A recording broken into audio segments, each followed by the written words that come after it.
you shouldn't get to sign players just because you realise, crap, we don't have enough players. It's like you're a football team. As much as Liverpool fans and Klopp and, we love Jordan Henderson, De Bruyne is an upgrade. If you design a footballer in a lab, like you pretty much come up with him. Welcome to Football Trending on Joe, the show that covers all the biggest topics on the timeline. We're flying without a rocket this week, so I'm in the presenter's chair, joined by Wayne Farry and Kyle Picknell. Gents, welcome. Thank you very much, Reuben. All right, Rubes. Barcelona have been granted an emergency transfer because they've got too many attacking injuries, and they've decided to sign Leganés striker, former Middlesbrough star, Martin Braithwaite. They've triggered his release clause of, I believe it's 16 million euros. Emergency transfers? Bad. Really bad.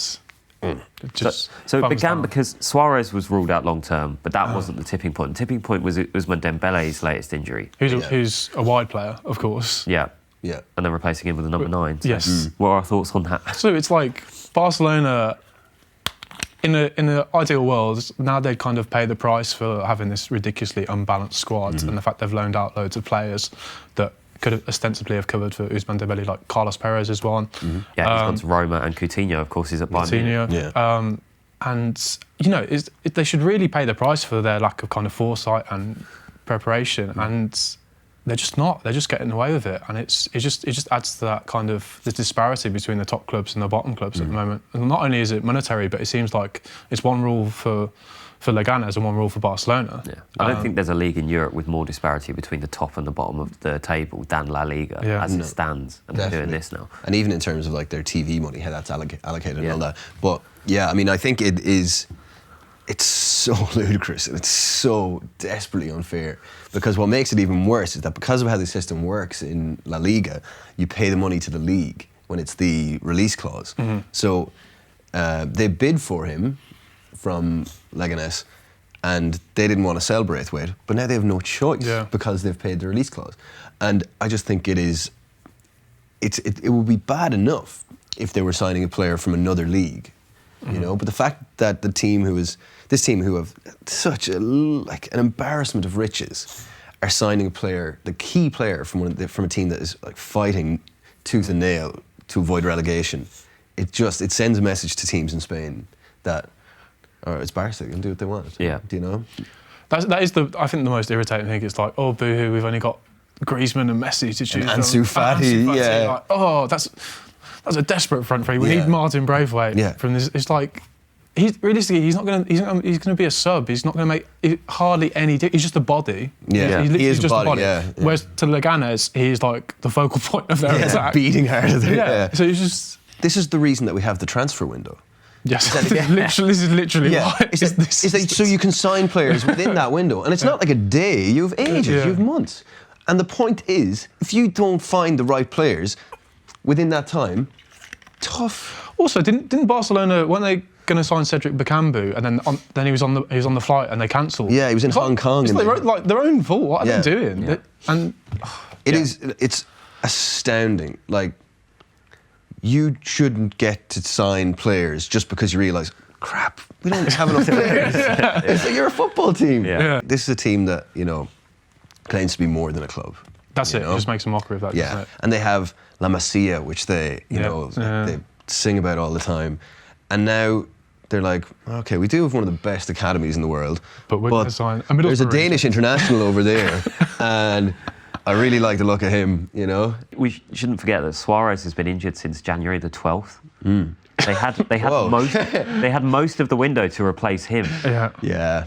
Like with a normal transfer, and then they had to wait until Dembele got injured before they felt like... It's almost like they're doing it just to say, like, oh, we can do this. We can do it, it's just a flex, It's like a big fuck you to like the rest of the league. Signing Martin Braithwaite. Flex, what a power move. Yeah. It's not a thing we're seeing this more and more, like especially with like Agala and remember Choupo-Moting joining PSG. We're seeing kind of really average strikers join big clubs. Yeah. It's just like... I like it though. It's kind of fun in a way. Yeah, I do like the whole like, yes, I played with Jeff Cameron and also Neymar.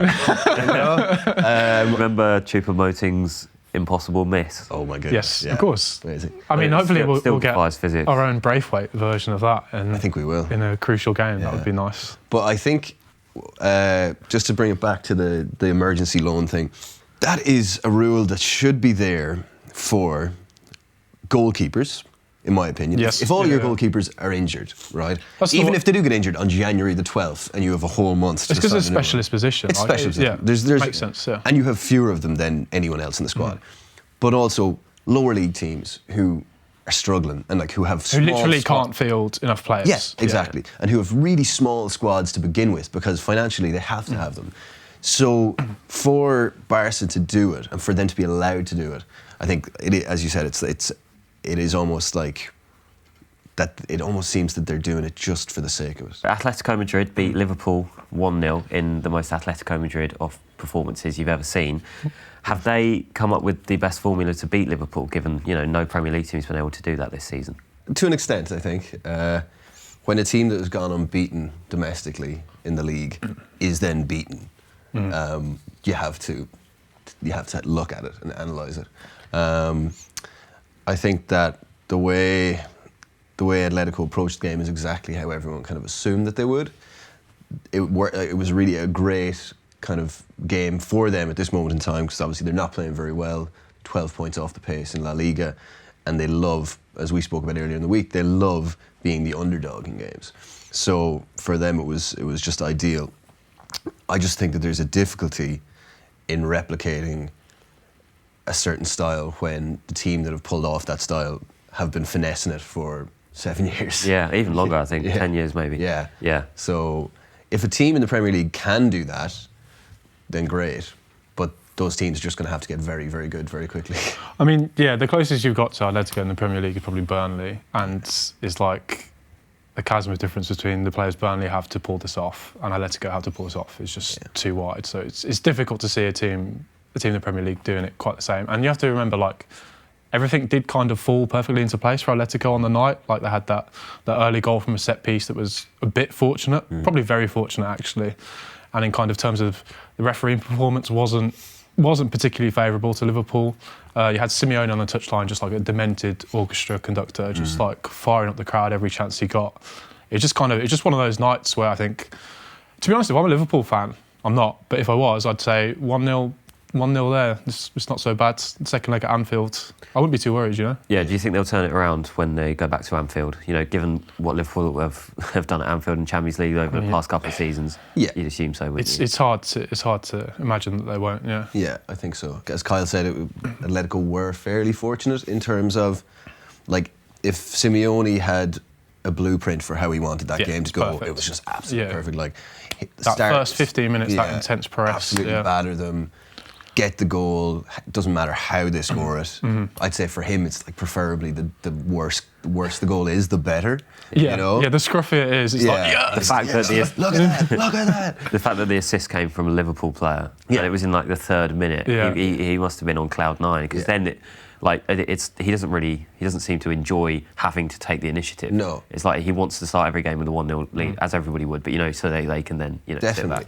And I think that one thing that separates and it makes it difficult to replicate Atletico's style, let's say if it's a Premier League team tried to do it, is that there's a lot of teams try and play that sort of style because of a lack of quality, whereas Atletico do that with quality. They're not as aesthetically pleasing, they don't have the sort of players that Liverpool have, but they don't have Jeff Hendrick in midfield. Do you know what I mean? They have Thomas Partey was unbelievable. Thomas Partey and Saul together in central midfield, both like very good technical players that could probably play, like, do a great job in the Liverpool team. Who play a more progressive style. Because the thing with Thomas Partey is, like, he wins the ball back, but he can win it back on the edge of his box and dribble out. Which is like something obviously a player like Jeff Hendrick or Ashley Westwood just can't do. I mean, Ashley Westwood can't win the ball back anyway. No. I mean, you'd probably say Atletico's midfield, man for man, pretty much as good as Liverpool's. It's the 2 penalty boxes where Liverpool have the advantage in their selection. That's the thing that I think will hurt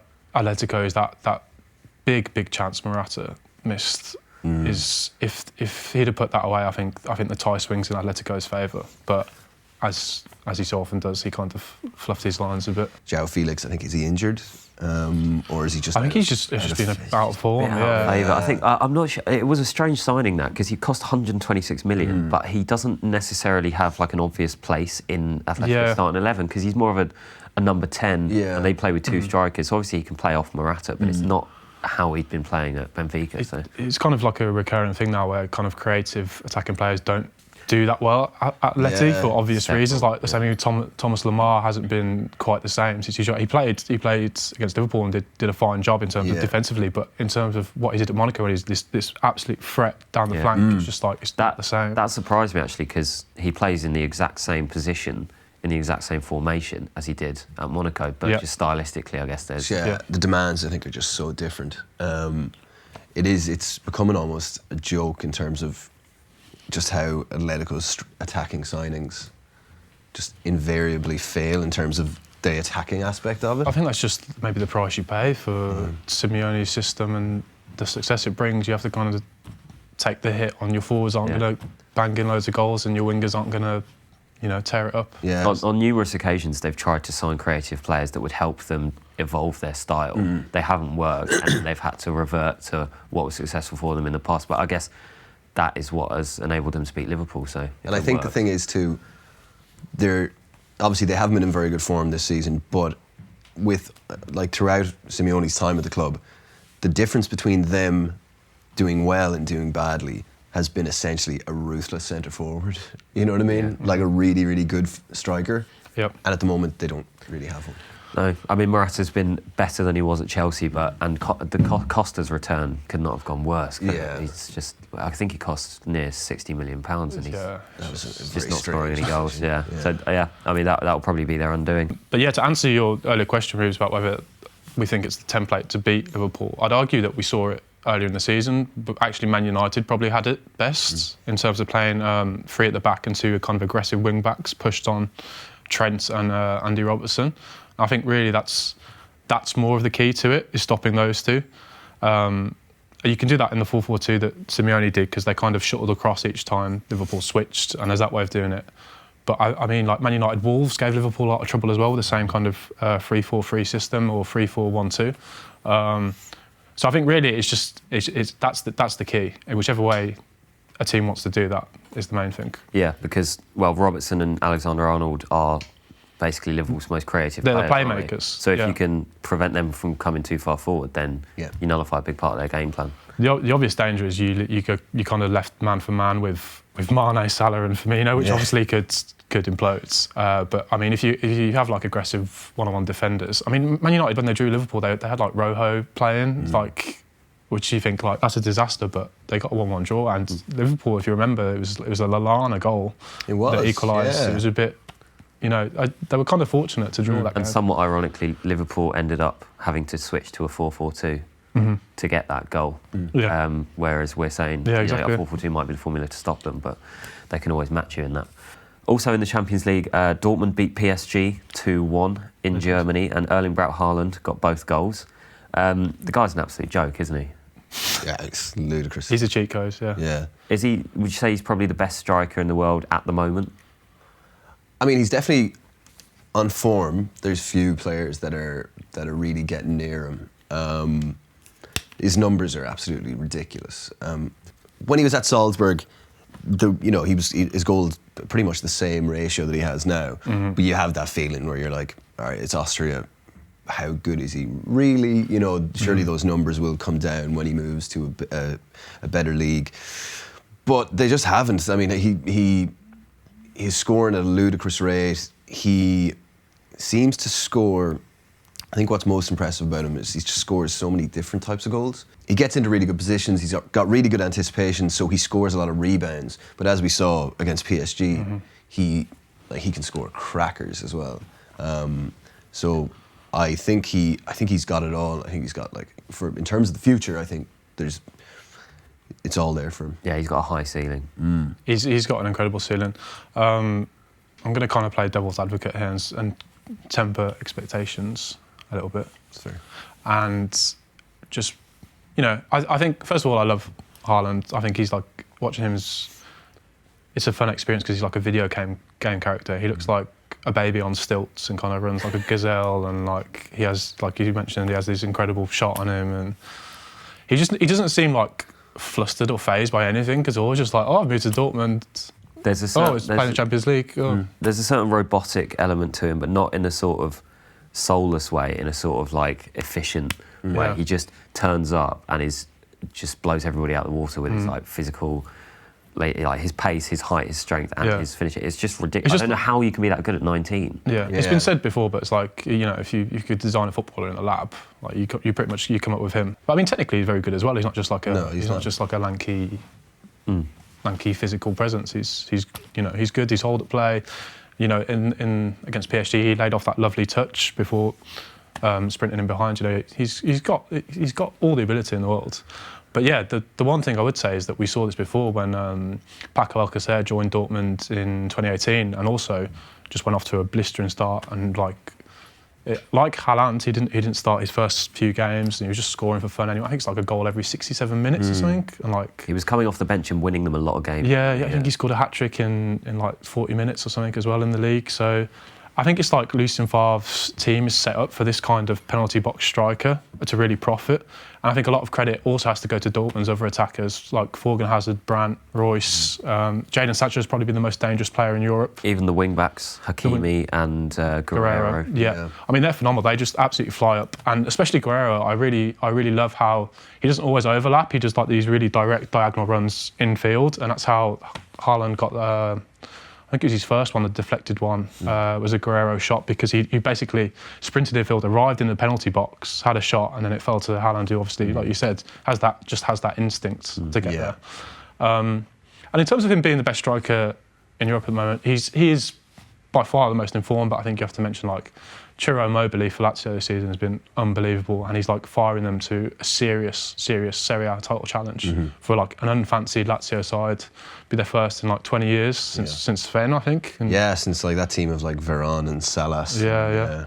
Immobile is an interesting one though, because he first did well at Torino, right? Yeah, and then he went. It was just one season though. Yeah. And then, was it? Yeah, it was just. Then he went to Dortmund. And didn't do particularly well. He was competing with Aubameyang though. Yeah. And then he went to Sevilla and didn't do particularly well. But now he's gone back to Italy and he's firing. So maybe it's just one of those things where that league. Yeah, he's an interesting one, because before Torino he actually had a season at Genoa, and I think he scored 3 league goals in 30 odd games. So it's like it really depended on the team for him.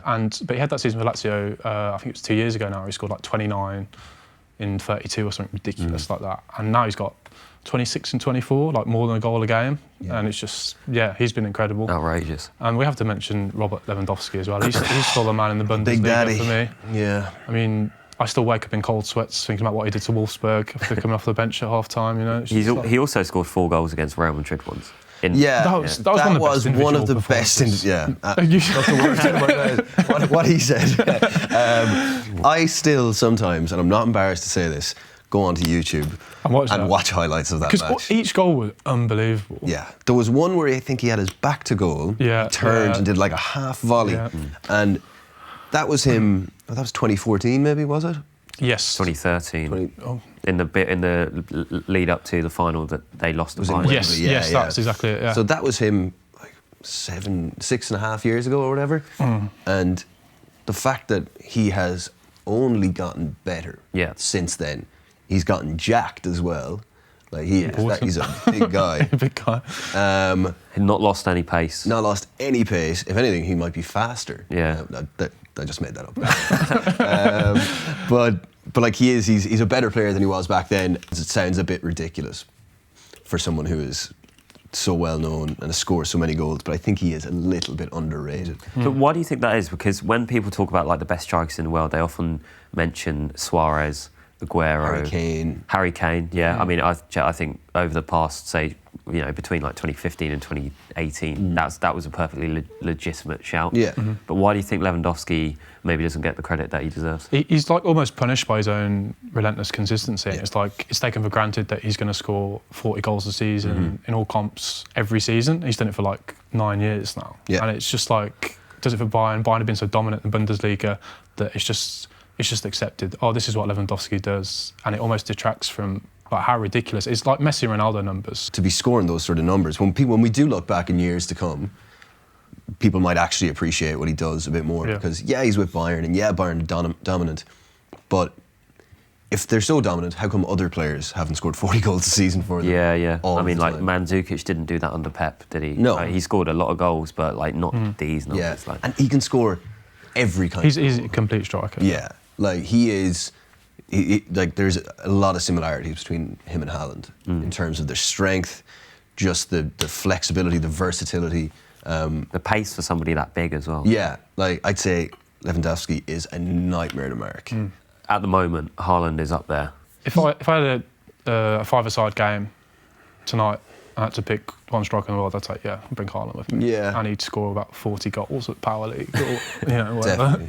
It's scary to think what he might achieve over the next 10. I mean, this is it. It's like, he definitely has the potential to turn this into, like, to keep this run going. Like, he's good enough. And, it's hard not to see it happening. Like, it's just all come so easy for him. Yeah. Only 17 million as well. Yeah, and I think a big thing is, like, he is, like, as we said, he's 19 years old. So all of these different aspects of the game that he's good at, he'll presumably get better at. So the ceiling is absolutely, like, scary. But also, let's be thankful that he didn't join Manchester United. That's the one thing we could do. That would not have gone... he would not be scoring the goals he is at the moment. No. If he'd gone there, let's say that. Well, he would, but he'd just be scoring them in Europa League. Yeah. Yeah. Well, I don't think he'd be scoring nearly. He wouldn't be scoring nearly as many. No. So UEFA have handed Manchester City a 2-year ban from the Champions League for breaching financial fair play rules. Should point out it's not for spending too much money, but it's to do with transparency about where their money comes from. If that is, obviously Man City are going to appeal, it's going to go to the Court of Arbitration for Sport. If it is upheld and City don't play in the Champions League for the next 2 seasons, should some of their players start thinking about leaving? Yes, 100%. Elaborate. No. Basically, I mean, a lot of it depends on whether Pep stays. Pep won't... He has said he will stay. Yeah, I said a lot of things. Pep says a lot. Pep says a lot of things. Yeah, I think if Pep stays, then a lot of those guys will consider staying. Because, I mean, it's Man City, but it's Man City in its current form is Pep Guardiola FC. This is a club that prepared, like they set the table for Guardiola 2 years before he even got there. So a lot of it depends on that. If Pep is serious about the long-term project at City, which I don't see any reason why he isn't, why he wouldn't be, or whether he might go and manage Qatar in 2022. But I think if you're one of those City players and Pep isn't there, and you see that, all right, for the next 2 seasons, potentially, we have no Champions League football, you have to think about your own career. And I think footballers these days are a lot more single-minded. It's them and their agent. It's them against the world. Yeah, that's their team, not and whatever team they happen to be playing with as well. Yeah. So I think City do seem to have like a good unit there, but if you are a player in their prime, like look at Kevin De Bruyne, he's nearly 29 in his absolute peak. If you see 2 seasons without Champions League football, even forget about the money side of it, you know? If you see 2 seasons of Champions League football, potentially 2 of the most important years of your career, you have to reconsider things. So if, say, Kevin De Bruyne is in his peak, he's, as you said, almost 29. If he was to leave, where should he go? I mean, realistically, it's Kevin De Bruyne. He can improve any team on the planet. But, he's a player that, given his ability, he should be winning the Champions League during his career. It would be a travesty almost if he didn't win the biggest prize in football, given his talent. Just given like the performances he puts in, week out. Incredible assist numbers, goals. Like he's even the complete midfielder. Last night against West Ham, I saw him track back like 40 yards against Mikel Antonio to win the ball back, and it's just ridiculous that he's doing that. And he's also like the creative hub. Yeah, his athletic ability as well as his technical. Just like box to box now, he's got everything. So, yeah, I mean, what team wouldn't want Kevin De Bruyne? Realistically, it's like who can afford him, who has the money, who has the wages, who has the stature in the game, and then that kind of narrows it down to your Barcelona's, Real Madrid's, Bayern Munich's, PSG. He doesn't really seem like a PSG type to me, but I guess you can't rule them out. In the Premier League, you can't really see him joining another team. He's not going anywhere in the Premier League. No, I mean, Liverpool aren't the sort of team really to... I mean, he's too big a player to take when he arrives. As much as Liverpool fans and Klopp and, we love Jordan Henderson, De Bruyne is an upgrade. Yeah, but he's not going to... The thing is, this might be like a really stupid thing to say, so please do inform me of that, but I don't think Kevin De Bruyne would really work in Liverpool's system. He's almost like too much of a a creative hub unto himself. That Yeah. if you put him in like Liverpool midfield is like really functional and tight knit and like it's good at a lot of things, but putting like a De Bruyne like player in there would almost kind of It would upset the balance. Yeah, exactly. absolutely. It's a valid point because their midfielders are more functional. Where he would tread on Alexander Arnold's touch. You'd essentially have two Alexander Arnold players. So it's like overkill almost. Yeah. Just crosses raining. Nobody. There's no people just crossing the ball. It's Nobody in the box. You could just get Van Dijk to stand at the far post and just have those two whipping in balls to him non-stop. No, obviously it'd work because it's Kevin De Bruyne. They would adapt. He's not staying in the Premier League, so Barcelona? I think Barcelona would probably be the best place for him because they've tried to replace Iniesta for years and they've finally maybe done it with Frankie de Jong. Yeah. And now it's time to replace the other one because Rakitic replaced Xavi, was very good, but now they maybe need a new player to play in that right side of midfield role, and who better than Kevin De Bruyne? Yeah, absolutely. I mean, I think he is the sort of player that if there's even an inkling that he's available, you change your plans, you know, in terms of like what sort of players you're going for. And yeah, I think Barcelona is probably the natural sort of choice because he's just that kind of player, and he just seems like he'd fit in really well. That De Bruyne Messi link up down the right would be. Oh. Well, I mean, he's been Manchester City's best player under Pep Guardiola. Yeah, there's no reason why he wouldn't then be equally as brilliant at Barcelona. And I think so. You're saying Messi and De Bruyne will link up beautifully. Like De Bruyne likes to go from inside to the outside and cross, whereas Messi loves to drift in defensively as well.